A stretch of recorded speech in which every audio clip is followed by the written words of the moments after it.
I have recently returned from the highest incorporated municipality in North America, apparently, I learned, which is Leadville, Colorado. So I was up at 10,000 feet for a spiritual retreat last week. I am pretty exhausted because I discovered that lack of oxygen quite impairs your ability to sleep. Who knew? But I'm feeling quite spiritually renewed. Are you having trouble hearing me, Amanda? Oh, okay. Did you have a question? Okay, okay. But I'm feeling fairly spiritually renewed. It was a good conference led in part by a Kenyon alum, Melissa Early, for anyone who might know her. And one of the things that we did in the course of our retreat was a sort of Ignatian meditation on our lives.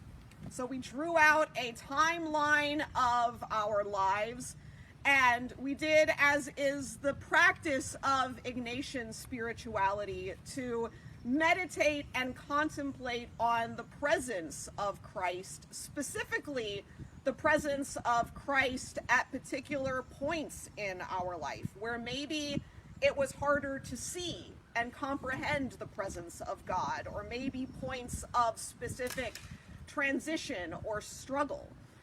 And what is so healing and restorative about this form of spirituality is really the transformative power of Christ's presence, the transformative power of Christ's attention. And I think what we hear in today's gospel is not just about that transformative power of Christ's presence and attention, but also its abundance and the way that it transcends what we think of as its capacity or its limits or any of the boundaries that it's so easy to put on the presence and the attention of Christ. I will confess this is one of my favorite gospel passages, specifically the story of this woman with this chronic condition, this woman who has been hemorrhaging for 12 years. And it is striking to me how powerful a description this is of chronic illness. Chronic illness 2,000 years ago, and chronic illness as it manifests so often now. If anyone has experienced a chronic condition, I think you know how real what is described about this woman's experience, right? She'd spent all of her money going to doctors, trying to get an answer. And not only did she have no answer, she was actually worse. And one of the things that is so true about chronic illnesses, especially chronic illnesses if they defy really easy medical diagnosis, if they don't fit within a box of what a doctor can easily answer, they just don't get taken seriously, right? You get told that it's in your head, you get told that you're making it up, or that somehow it's just, the sense of not being seen and believed in what you are experiencing is part of the oppression of a chronic illness as much as the pain and the physical symptoms themselves.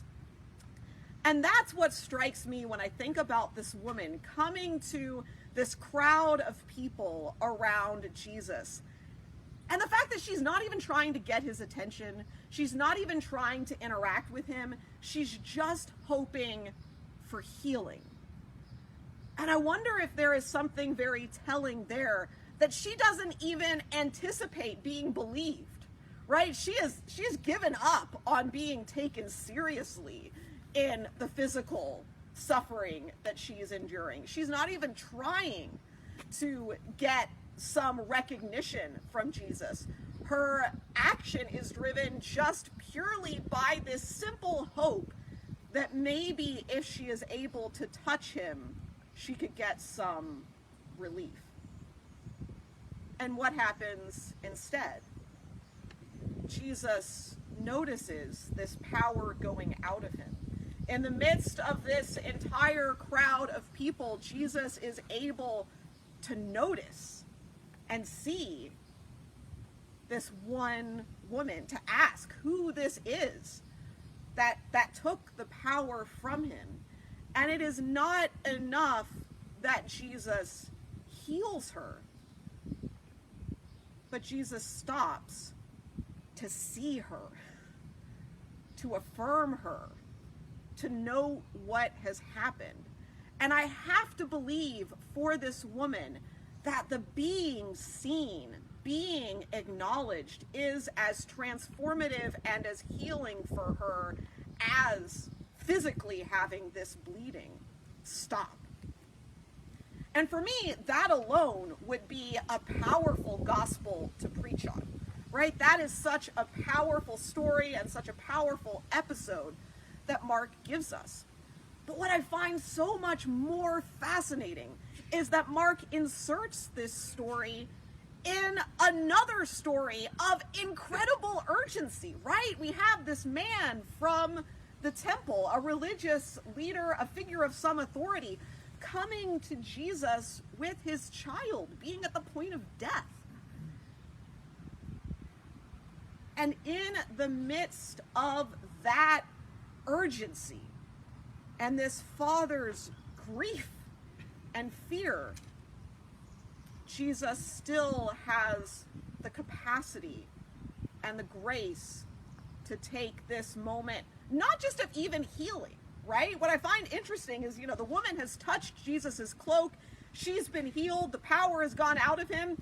I mean, Jesus didn't have to stop. And yet he does, to give her this moment of grace and this moment of being seen in the midst of what actually seems to be another quite more urgent and dire situation. And I think what adds yet even another layer of complexity and meaning to this story is who the people in question are, right? The person demanding this very real urgency from Jesus is a religious leader, an authority, a leader in the synagogue, a man of status and importance.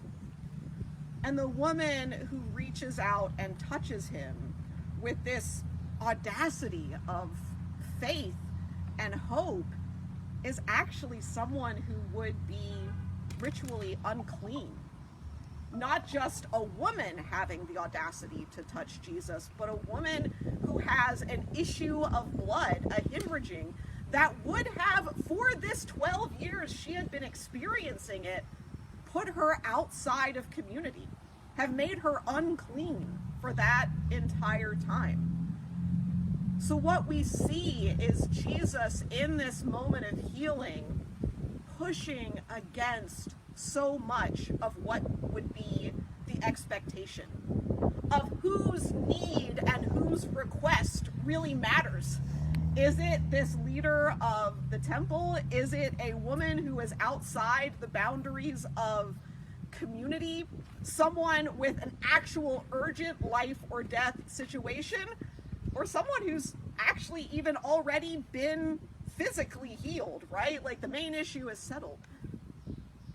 And I think what we are challenged yet again to see in this moment in Mark's gospel, where Mark is continuing to build up this question of who is Jesus? What does it mean that we are seeing God revealed in this person? Is again that God who sees, the God who transcends, the God who pushes against the boundaries and the limitations that we create. And I think for us, the God who pushes against what we see as urgent, right? The God who even in the midst of our urgency is able to stop and offer healing and restoration to someone who has been pushed to the margins. And I think it is yet again another moment of the gospel that calls us to sit with the God who is always going to be bigger than we can ask or imagine, and the God who will always push against the boundaries that we establish. And again, the God who pushes us and calls us to reconsider what we might so easily see as so urgent, to reconsider that in the face of God's abundance. And I think that is very important for us as individuals, and it continues to be important for us as the church in our community of faith and in the church at large. I will conclude with just a brief moment of note about the General Convention that happened this past week in the Episcopal Church. And some of you will know, John and I were chatting before church that he'd seen some of the things that I'd posted online about it. And one of the things that can frustrate me about our church is that we can operate from a perspective of fear. And I noticed that, and I know many of you will be aware that I'm watching quite closely the conversations around Israel and Palestine.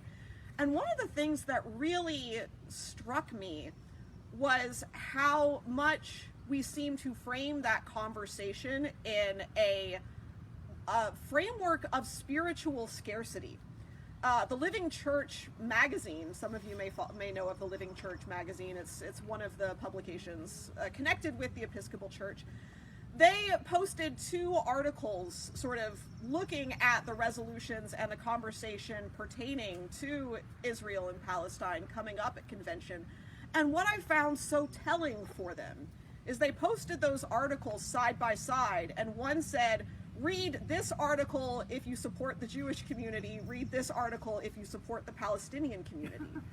And like, how problematic is that?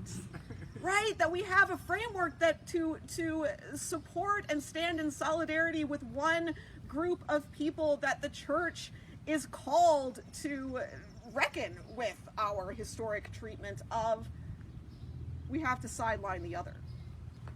That somehow our capacity for love and support and solidarity is seen as a zero-sum game.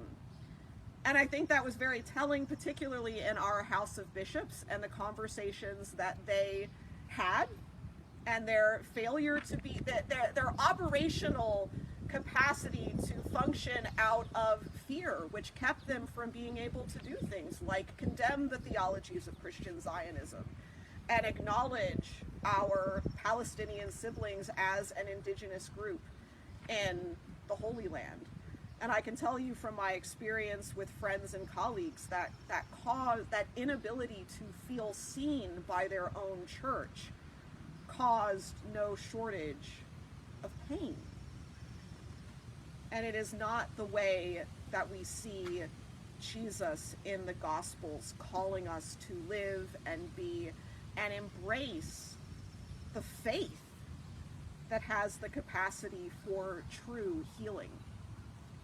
I will end with just a brief note from our new presiding bishop-elect, the Right Reverend Sean Rowe, who has now been named as our newly elected presiding bishop.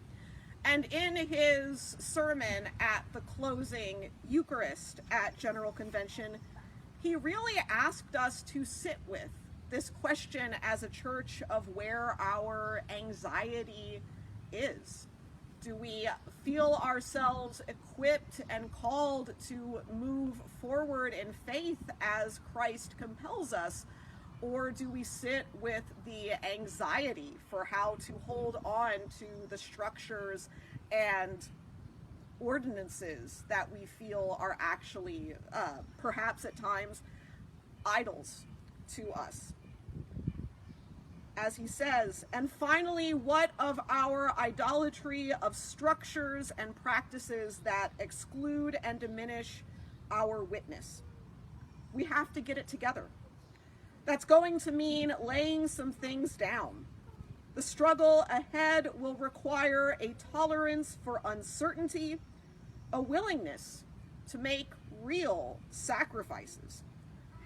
We'll actually need to let go of some of our grievances and hold more lightly our beliefs about how the church should work and who has a voice. May we live into that calling. Amen. Amen.